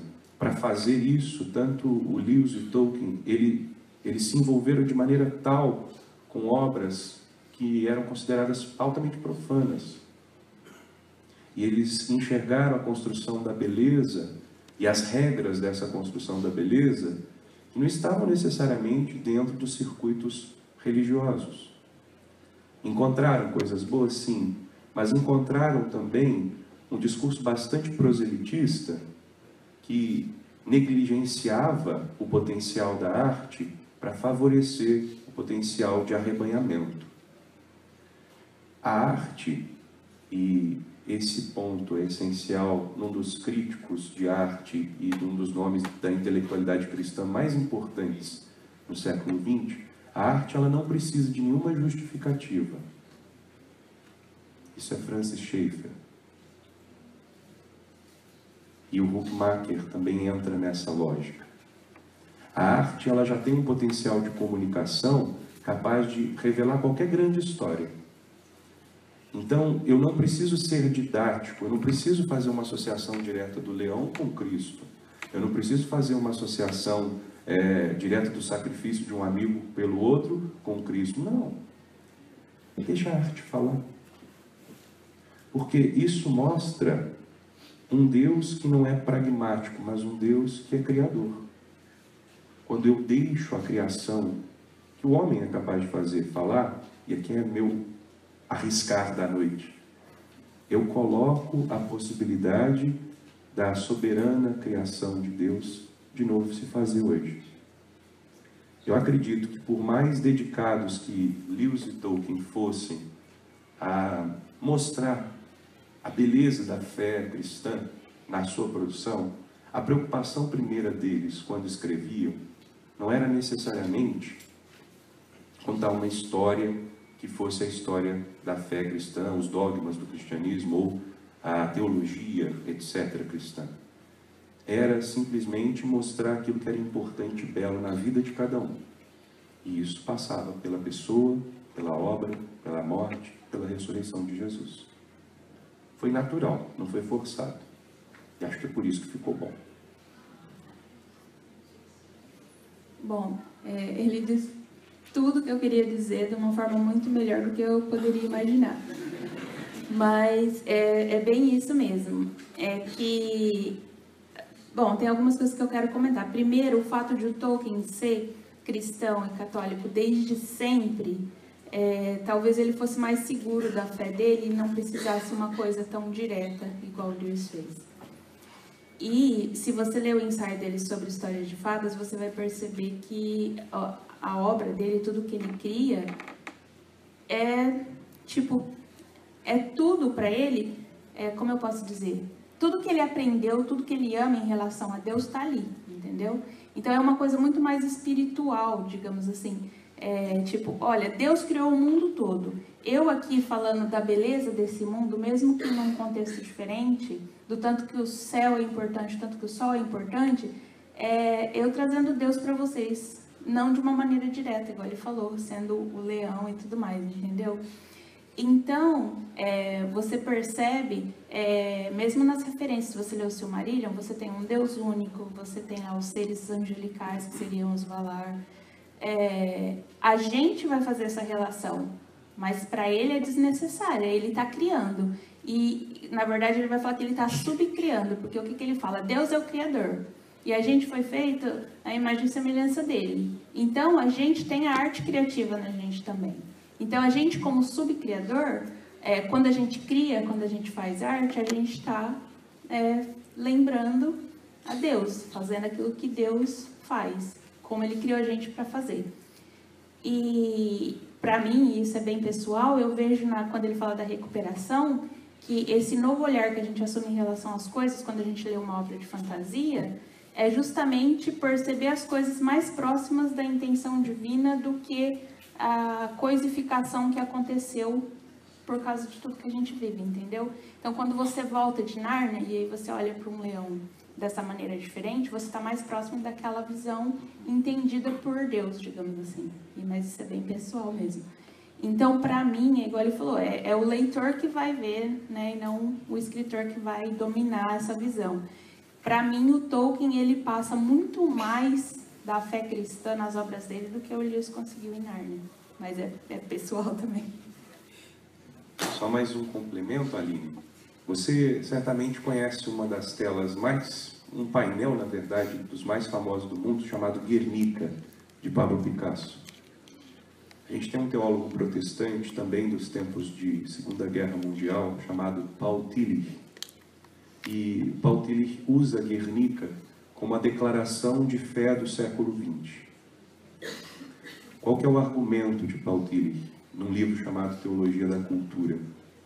Ele diz que Guernica grita a ausência de Deus, num mundo que escolheu a ausência de Deus. E esse grito, lembra que não tem cor? Picasso fragmenta, Picasso denuncia um crime, Picasso mostra com aquela tela o pavor, o medo, a desesperança, o fim, né? Esse grito, essa ausência, para Tillich é a revelação de Deus. E é o próprio Lewis que tem uma frase que é bastante conhecida: o sofrimento é o megafone de Deus para a humanidade. Aquele sofrimento que a gente vê na tela de Picasso, e que é angustiante, é enorme, ficar diante daquele painel enorme, deve ser muito terrível, pode levar o ser humano a pensar de novo sobre quem ele é, e sobre quem Deus é, se Deus é, e se Deus for. Então, um pintor extremamente, se a gente quiser usar essa categoria, secular, como Pablo Picasso, sendo lido por um teólogo no século XX como um arauto do Evangelho. Será que podemos dizer onde está Deus, onde está a sua revelação? Ou isso competiria a ele na sua soberana vontade? Te aconselho a conhecer esse texto, Teologia da Cultura, de Paul Tillich, um dos últimos textos na sequência.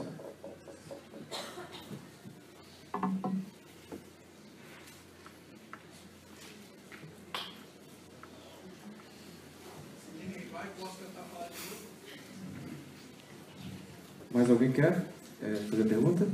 Alguém gostaria? Quem quiser, cedo de boa.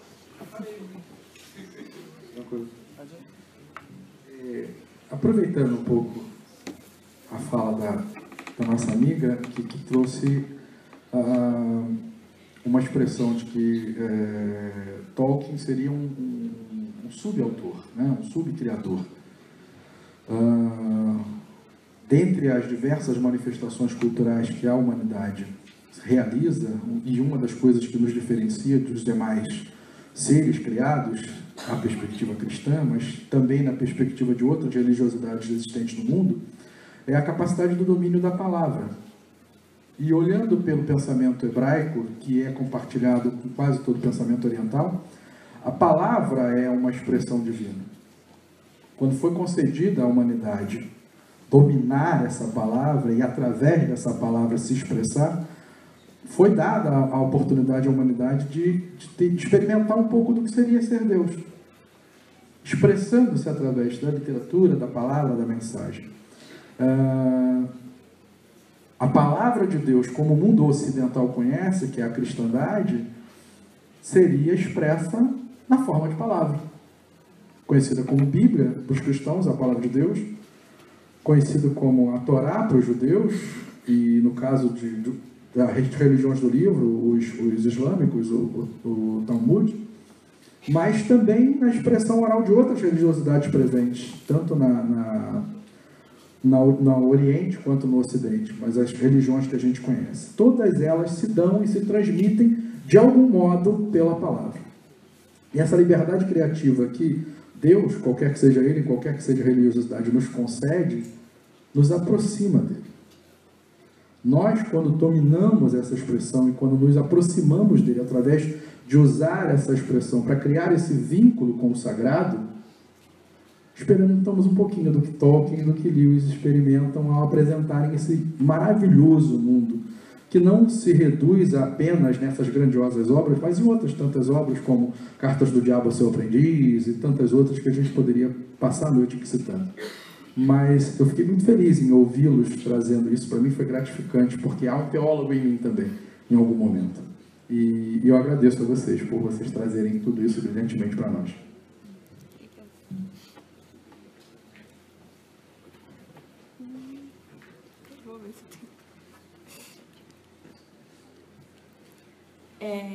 É bem interessante, inclusive eu estou pensando há muito tempo em fazer um trabalho sobre como a palavra é importante na criação, né? E no caso do Tolkien e do Lewis como subcriadores, né? E como eles estão criando arte, como nos dois casos o mundo deles são criados a partir da arte, porque tanto Nárnia quanto do Silmarillion são criados a partir da música, né? Então, como eles usam a arte para dar início a esse mundo artístico, digamos assim. E a questão da palavra ser uma coisa divina e criadora, sempre me lembra aquele texto, eu não vou lembrar o nome agora, do Benjamin. Ele fala sobre tradução e sobre as palavras, eu não vou lembrar. Mas como ele vai falar que quando Deus cria todo mundo, né? E aí cria o homem, e aí quando ele sopra no homem para dar vida, o homem, isso quer dizer que ele deu o dom da palavra para o homem, né?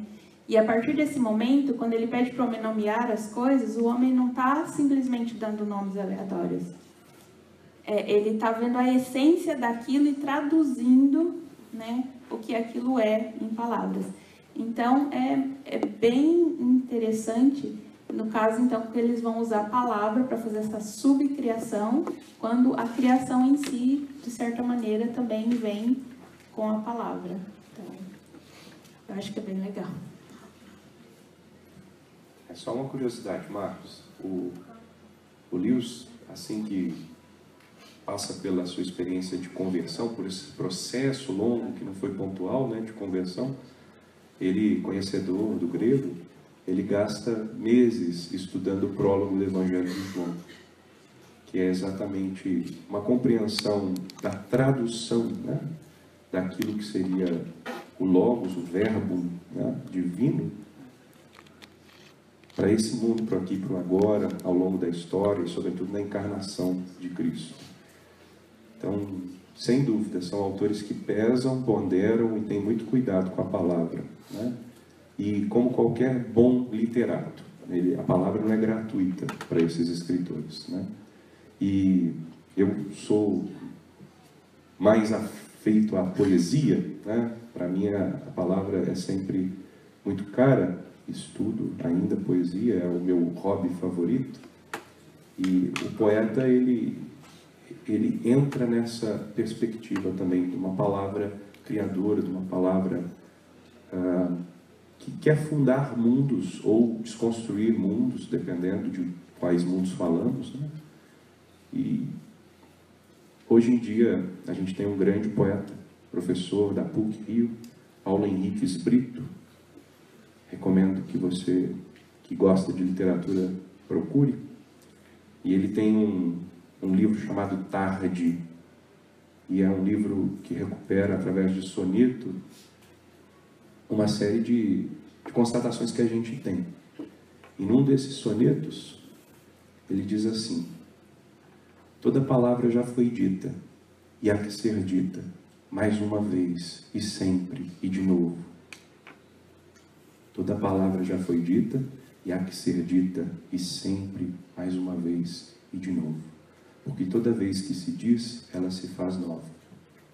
Hoje a gente vive nesse tempo de muita informação, a gente já tem a sensação de que ouviu tudo, e está enfastiado, né, de tanto falatório, né?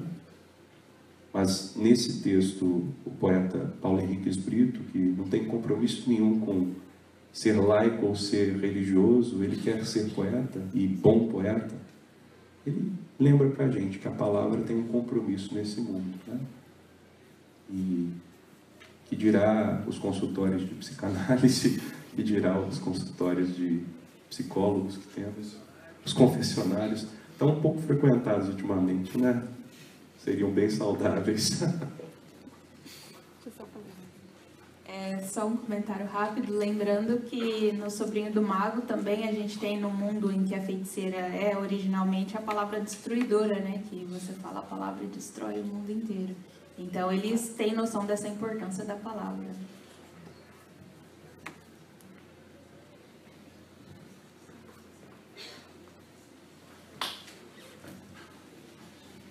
Aqui?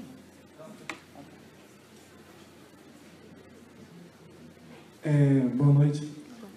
No livro Conversando com C.S. Lewis, Alice McGrath, um biógrafo, ele fala da importância da crítica na manutenção da amizade de C.S. Lewis e Tolkien. E em que momento a crítica que promoveu o cultivo da amizade ela passa a promover o afastamento desses dois?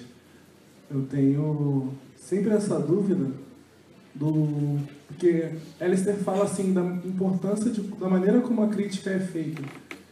Mas em que momento da história desses dois amigos a crítica passa a promover o afastamento deles?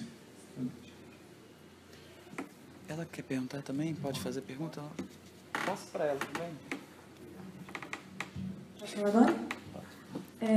Ainda sobre a relação de Deus com a palavra, que eu me lembrei que o Fiorin, que é um linguista, ele fala em uma das aulas dele, em um dos vídeos que tem dele no YouTube, ele cita a Torre de Babel, né, que é quando os homens tentam alcançar um lugar mais alto do que Deus, e aí ele faz com que as pessoas parem de se entender, com que elas se desencontrem em suas palavras.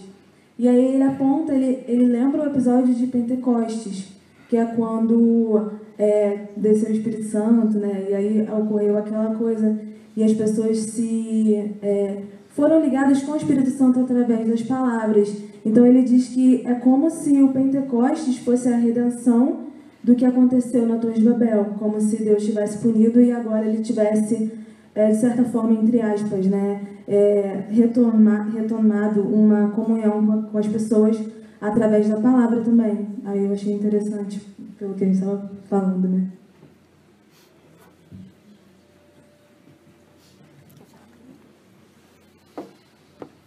Como é que você chama, meu amigo? Jonas.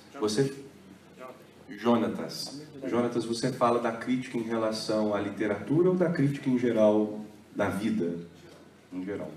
Bom, eu vejo que eles se reuniam e se submetiam um ao outro na crítica literária para isso mesmo, para esmiuçar, porque eram professores, eram leitores bastante competentes e estavam reunidos para fazer, de fato, uma crítica sincera e dizer o que era bom e o que não era bom na produção literária.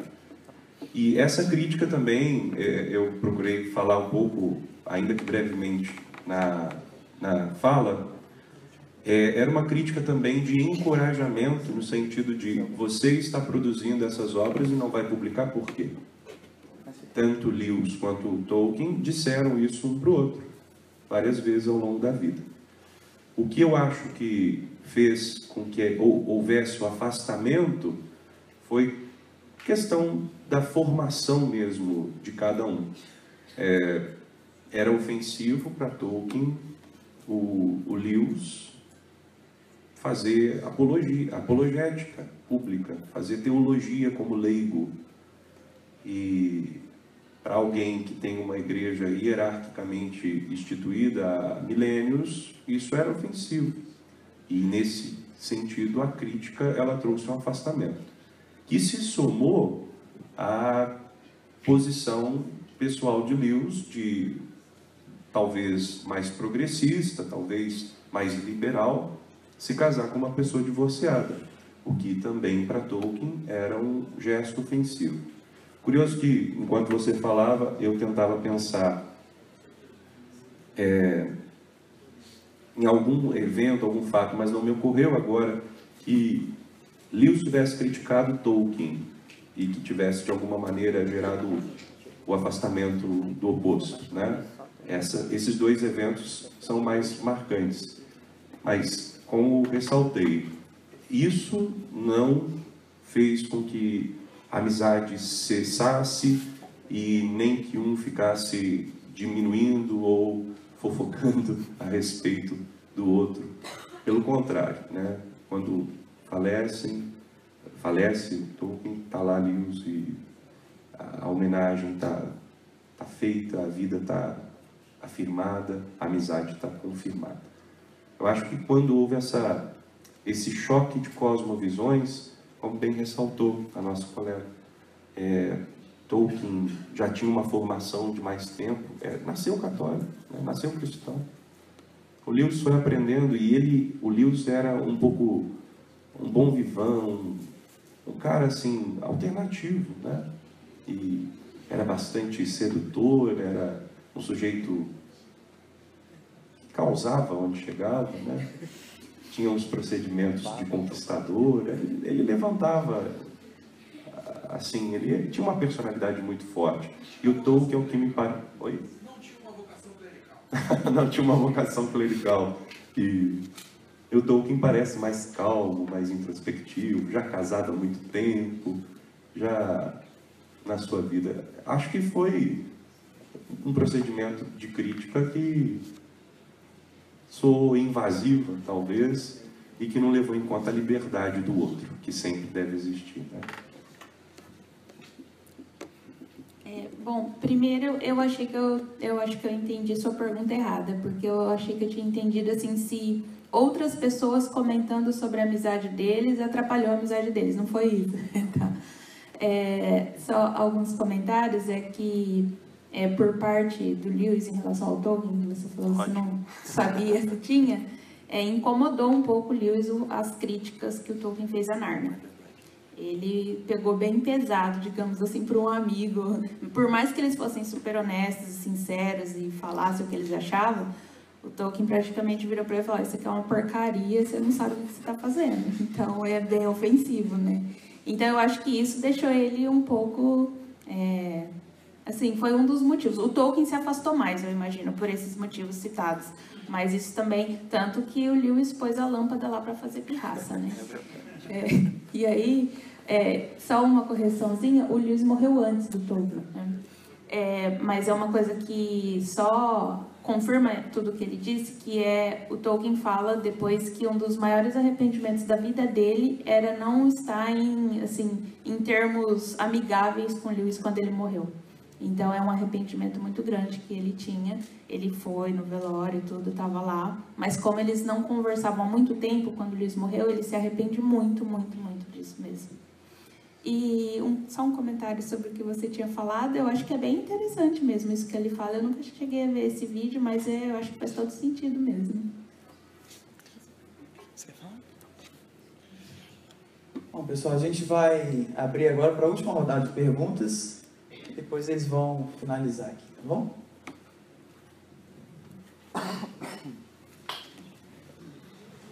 Parabéns pela palestra de vocês, foi muito boa. Na verdade não é uma pergunta, mas é para enriquecer com essa questão que vocês falaram sobre a amizade dos dois. O Tolkien escreveu numa das suas cartas a seguinte expressão. Se falamos dos inklings, né? É uma obrigação de inklings ser chateado de bom grado. E é um privilégio dele ser um chato quando necessário. Então isso explica muita coisa. A regra está colocada, né? Mais alguém? Acho que você quer perguntar? Mais alguém, gente?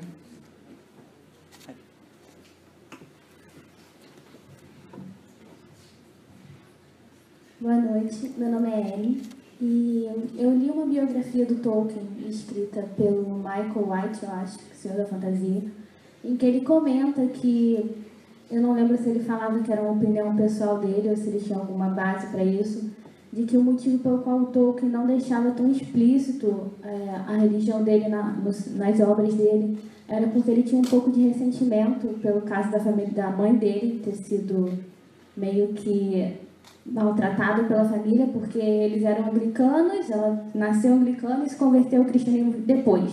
E na biografia dele, ele comenta que parece que ela foi meio que deixada de lado pela família por essa questão religiosa. Então, eu queria perguntar se realmente tem uma base para isso, se pode ter sido o motivo pelo qual ele não deixou tão explícito nas obras dele algo de religioso, por um ressentimento, talvez, por isso. Mais alguém para perguntar? Então a gente encerra aqui com a questão dela, tá bom? Olha, agora eu também vou dar minha opinião pessoal. Eu acho que não, de maneira nenhuma. Embora tenha acontecido mesmo quando a mãe dele se converte ao catolicismo, a família toda abandona, tanto a família do pai dele quanto a família dela vira as costas, tanto que ela é amparada pelo padre Francis, que vai depois criar o Tolkien, o irmão dele. Mas de tudo que eu li do Tolkien, sempre, eu acho que nunca apareceu nenhum tipo de ressentimento, porque é uma escolha, primeiro, da família, e é baseado em outro ramo religioso. Não foram os católicos que viraram as costas para ela, né? Foram os anglicanos. E pensando assim, mais amplamente em relação ao cristianismo, eu acho que ele vê isso como uma coisa sempre positiva. Do meu ponto de vista, da minha interpretação de tudo que eu li dele, eu nunca percebi nenhum tipo de ressentimento, nem nada. Tanto que, como eu falei, para mim é bem óbvio tudo isso na obra dele. Então, do meu ponto de vista pessoal, eu acho que isso não faz muito sentido. Ellen, né? Erin, uma questão importante que a gente deve fazer quando a gente aproxima temas como arte e religião é que conceito de religião a gente tem para fazer essa aproximação, né? Porque o lugar da religião ortodoxa, normativa, cerceadora é a igreja, é o templo, é a instituição. Mas religião não é só isso. A religião ela tem implicações sociais, históricas, ela tem implicações filosóficas, ela tem implicações econômicas. Então, uma abordagem dessa maneira, a meu ver, ela deprecia ou enaltece demasiadamente a obra do Tolkien e também a do Lewis e de qualquer outro sujeito que professe uma fé e que a gente queira de alguma forma investigar. A gente, por exemplo, não fica preocupado em qual é a base religiosa de 50 tons de cinza. Porque existe uma base religiosa ali. Existe uma cosmovisão ali. Da mesma forma, a gente não fica buscando essa base religiosa nas outras obras. E o que eu quero dizer com essa última fala é o seguinte: a arte, ela tem um potencial, a palavra literária, ela tem um potencial autônomo. E que se junta àquilo que é o ser humano, que também é religião. E quando esses autores escrevem, buscando a inspiração no mito, buscando a inspiração no medievo, na Renascença, eles querem mostrar que a gente não precisa inventar a roda. Coisas excelentes já foram feitas, e resgatar aquilo que era bom no passado é continuar comunicando com o ser humano a respeito das certezas e dos mistérios que há na vida humana. E toda essa questão biográfica que envolve, né, um procedimento de criação, ou de recalque, ou de receio, ou de dificuldade com o tema religioso, porque foi uma questão familiar, eu acho que ela reduz um pouco a produção grandiosa do Tolkien e leva a gente para uma ideia de religião que volta a ser restrita para a noção só institucional. Religião é mais do que isso. Religião é marca da cultura humana. Como nosso colega falou, né? O Marcos, né? Estamos religiosos desde quando formamos cultura. E isso é importante a gente perceber. E nesse sentido eu volto e lembro por que o Tillich, que é o teólogo protestante, chama Guernica de o quadro mais espiritual do século XX. O que a gente está falando da produção cultural dos dias de hoje? Tem produção que é antirreligiosa, arreligiosa? Tem. Mas se a gente for analisar bem, tem muito de religião aí, naquilo que se diz antirreligioso, contrário à religião e até mesmo ateísta, às vezes. A natureza da religião, ela precisa englobar a totalidade da vida humana. Essa é a concepção de religião que eu acredito. Porque, do contrário, vira uma esquizofrenia. Né? E esses dois autores, eles levaram, a meu ver, até as últimas consequências, a posição convicta da fé que professavam. Não forjando uma literatura programática que devesse mostrar algum tipo de produção que fosse religiosa, né? E me ocorre aqui agora, olha a nossa dificuldade no Brasil, pela diversidade religiosa que nós temos, de uma produção, mesmo cristã, vamos colocar no escopo cristão, que seja de literatura infanto-juvenil, que não caia no que a gente chama de simplório, e que não consegue atingir uma quantidade de leitores mais significativa, porque fica no reducionismo do gueto religioso. A arte, ela precisa falar mais. A natureza dela é diferente da natureza da religião. E às vezes elas se encontram. Mas não há obrigação e normatividade, tal qual na religião, como para o artista. O artista, ele carece da liberdade de criação. E o Rubem Alves, que é um teólogo, um dos melhores que a gente tem, que tem sensibilidade artística, ele diz que Deus fez os homens com asas para voar. E a religião pega todo mundo, às vezes, e coloca na gaiola. E esquece de voar. Né? Para mim, Tolkien e Lewis, cada um do seu modo, eles descobriram suas asas e decidiram fazer alguns voos, que às vezes vão beirar alguns problemas diante da normatividade religiosa, sem dúvida. Porque não podemos ler a obra deles como dogmática. Nós temos de ler a obra deles como literatura. Né? E isso é um princípio que a gente deve aplicar, a meu ver, para toda a arte, para a gente aprender a apreciá-la. Tem muita coisa nos dias de hoje que nós torcemos o nariz e fingimos não ver, mas que uma análise sincera pode mostrar algum tipo de relação daquilo que o homem contemporâneo tem para com Deus, para com o sagrado, para com a religião, para com o cristianismo. E a gente precisa desse olhar mais atento e menos armado, para que a gente consiga ver coisas boas que estão sendo feitas também hoje.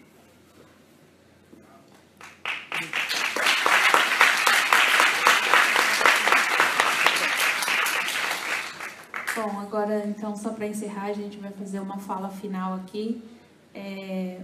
Bom, para fechar, eu queria só comentar algumas coisinhas rapidinhas da fala dele agora. Lembrando, se por acaso alguém não sabe, a trilogia Fronteiras do Universo do Puma é uma resposta às Crônicas de Nárnia, né? Ele meio que ficou bravo da interpretação do Lewis, do jeito que ele apresentou as coisas, falou, não, peraí que eu vou escrever a minha agora para fazer pirraça. E é bem interessante mesmo. Eu lembro a primeira vez que eu li, quando eu fui ver quem era o inimigo, digamos assim, lá, você fica, nossa, meu Deus, enfim.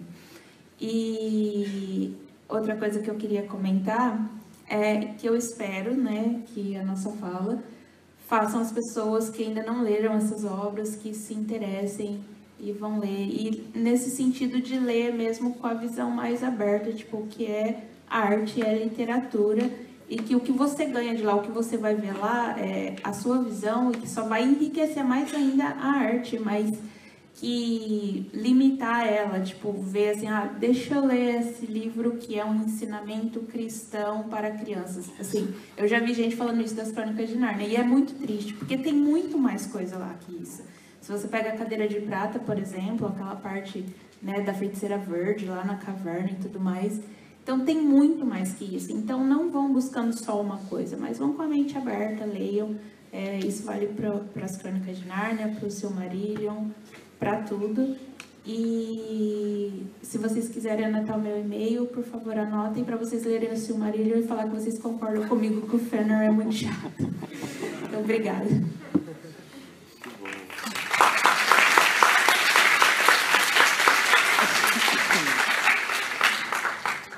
Eu queria encorajar todos nós e todas nós, a partir desse exemplo, a ter em mente o compartilhamento dos nossos desejos, dos nossos sonhos.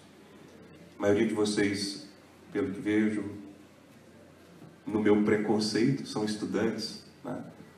E eu queria aconselhar você, se você me autorizar, a ter um amigo. Mas um amigo mesmo, né? Esse para brigar junto, para chorar junto, para rir junto. Isso humaniza a gente, né? E isso não tem preço, você não pode pagar e você não vai comprar. Mas esteja atento, porque alguém vai se tornar importante na sua vida e você precisa achar essa pessoa, né? E a gente tem visto poucos exemplos de amizade, né, nos dias de hoje. Tem um escritor uruguaio chamado Eduardo Galeano, que escreve pequenos textos, pequenas histórias, e ele tem um livro cujo título, para mim, é bastante amizade, se chama O Livro dos Abraços. E uma historieta do Livro dos Abraços, que me acompanha já há uns 7, 8 anos, é a historieta de Diego. Diego não conhecia o mar. O seu pai, Santiago Kovadlov, combinou de levar Diego para ver o mar.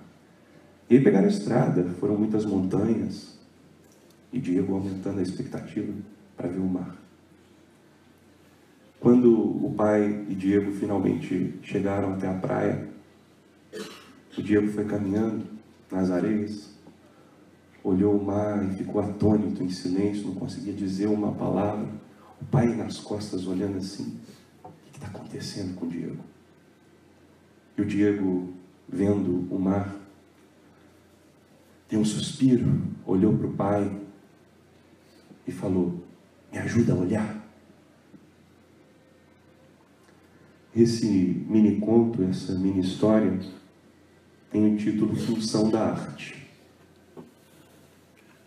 Às vezes a gente precisa de um referencial para entendê-lo. Olha para o lugar certo e você vai entender muita coisa bonita dessa vida. Boa noite, muito obrigado a todos.